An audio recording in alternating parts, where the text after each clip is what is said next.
আসসালামু আলাইকুম। আমি ছোট রাঁধুনি পেজ থেকে বলছি।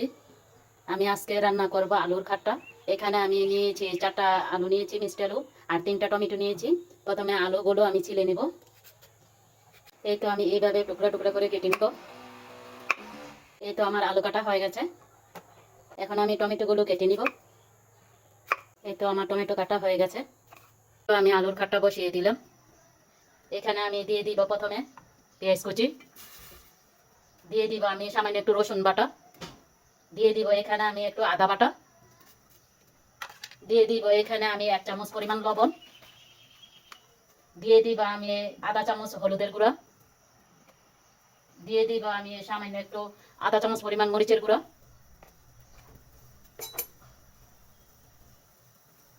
এখন আমি ঢাকনা দিয়ে রেখে দিব সিদ্ধ হওয়ার জন্য। এখন আমি আলুগুলো ভেঙে দিব, কিছু আলু ভেঙে দিব।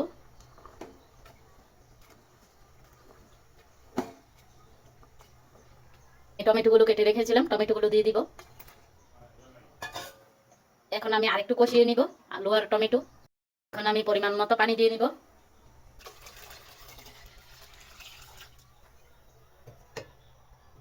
এখন আমি ঢেকে দিব।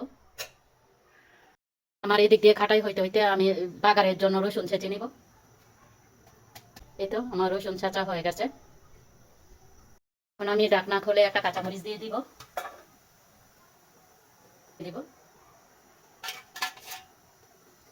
এখানে আমি কয়েকটা কাঁচা আম দিয়ে নিব। আমি 3টা আম কেটে নিয়েছি। এখন আমি বাগার দিয়ে নিব।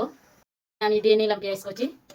এখানে দিয়ে দিব আমি রসুন ছেঁচা, আমি যে ছেঁচে নিয়েছিলাম এগুলো ঢেলে দিব। এখন আমি তেল ঢেলে নিব। এখন আমি একটা শুকনো মরিচ কেটে দিব।